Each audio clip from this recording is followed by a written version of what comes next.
गत अध्याय अर्जुन कर्म रहस्य शुणी भाविले एपरी कर्म करने को भगवान आगरू काहाकू कहिथिले ना मोते आजी नूतन कहिले। भगवान अर्जुनकर अंतर जानी कहिले मु सूर्य को ए निष्काम कर्मर तत्व कहिछि। मु अजन्मा हेले हे भक्त मानक उद्धार और धर्म को रक्षा करने पाई अवतार हुए। कर्म तत्व बुझिबा बड़ कठिन। एणु जगतवासी श्रद्धालु भक्त को कर्म पथरे चालित कराए। शुणी तो भारती प्रभु श्रीपति हृदय संदेह जात ए निष्काम कर्म धर्म मरम करिछु की पूर्व भक्त है मुते कह हृदय संदेह मोर दह है मुते कह ये जोग पूर्वे सूर्यंकु मु आगे देइथिली उपदेश कालर बଳରେ जगतरु ताहा होई जाइछि अदृश्य रे जेणु प्रिय भक्त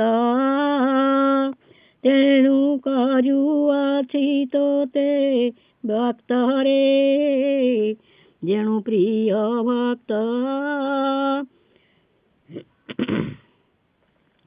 सूर्य सनातन मुहि जे नूतन ए चिंता नवान मने तोर मोर जेते जन्म बीतीछि सबु ताहा मुहि जाने रे तू तो माया छन्न नाही रे तोहर सेही ज्ञान रे तू तो माया छन्न धर्म निस्तेज होई पाप तेज संसारे प्रकाश हेले अवतरी मोहि धर्म रखई पाप विनाशे समूले रे मोर ए दिव्य कर्म जानिले न थाए पुनर्जन्म रे मोर ए दिव्य कर्म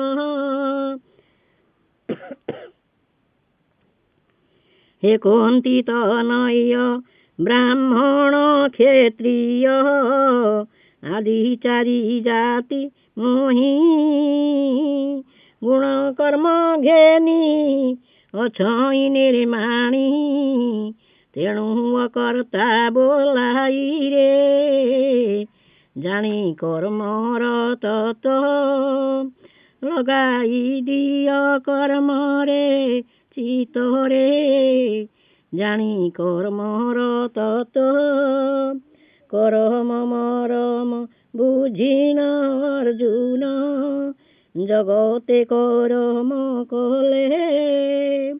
यज्ञ रूपे से हुए महाबाहु ज्ञान निष्ठा तहु मिले रे तेजी हृदय मोह स्वधर्म युद्ध रे लागी जाओ रे तेजी हृदय मोह